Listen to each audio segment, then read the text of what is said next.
শুভ নববর্ষ। সবাইকে নববর্ষের অনেক অনেক শুভেচ্ছা।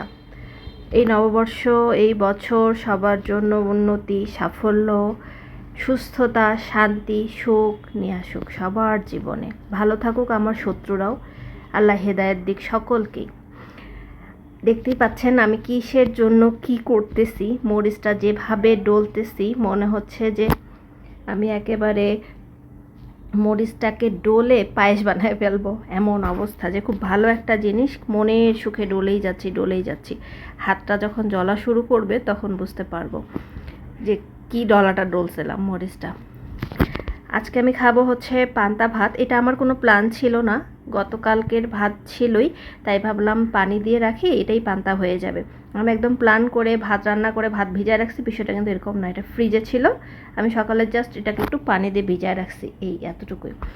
পান্তা ভাত আমার এই যেভাবে কাঁচা মরিচ ডোলে লবণ দিয়ে খেতে দারুণ লাগে। আমি সকালে খাইছি, ভয়েস ওভারটা দিচ্ছি মনে হচ্ছে আমার এখনও খাইতে ইচ্ছা করতেছে, পানি চলে আসছে মুখে।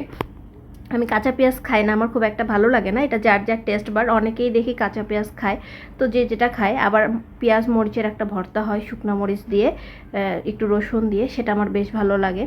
তো এখন অত কিছু করতে ইচ্ছা করলো না একজনের জন্য, ওই জন্য আমি ভাবলাম যে শুধু কাঁচা মরিচ দিয়ে ভাতটাকে এমনভাবে ডলবো, একদম পায়েস বানায় ফেলবো। দুধ দিলেই একদম পায়েস হয়ে যাবে। আমার পান্তা ভাত এরকমই ভালো লাগে, একদম শক্ত শক্ত ভালো লাগে না, বা খুব পানি দিয়েও ভালো লাগে না। পান্তাটা ভাতটা নিব, মরিচ লবণ দিয়ে ইচ্ছা মতো হাত দিয়ে কষলাবো, একদম গলায় ফেলবো পায়েসের মতো। তারপরে একটু আলু ভর্তা নিব, মাখবো আর খাবো।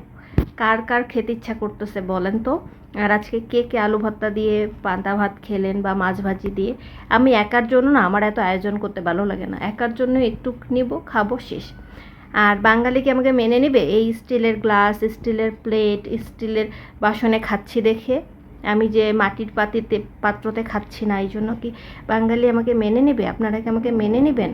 আমার কি শুভ নববর্ষ আসলেই কি হলো আমি যে স্টিলের প্লেটে খেলাম?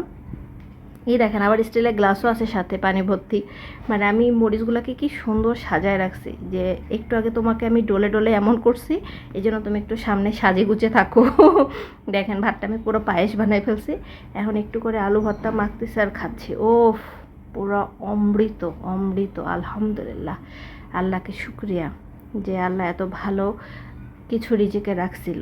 ছোটোবেলায় না খুব খেতাম, মানে খুব বলতে কি, ছুটির দিনে বা ভাত বেঁচে গেলেই মা পানি দিয়ে দিত, তারপর আমরা খেতাম, খুব মজা করেই খেতাম। মা মরিচ পেঁয়াজের ভর্তা করতো, 2-1 রকমের ভর্তা থাকতো, বাসি তরকারি থাকলে আমরা সেটা দিয়ে খেতাম। আমাদের বেশ ভালো লাগতো, আমরা খুব মজা করে খেতাম এই খাবারটা ছোটোবেলায়। মাঝে মাঝে হতো তো গরমের দিন, একটু সকাল 9টা-10টার দিক খাবো, বেশ ভালো লাগে। আর পান্তা খেলে কিন্তু শরীরটা একটু ঠান্ডা ঠান্ডা লাগে, পেটটা ঠান্ডা থাকে, আমার তো ভালো লাগে সত্যি কথা। যাই হোক, আমি খাবারটা অনেক এনজয় করছি। কে কীভাবে এনজয় করলেন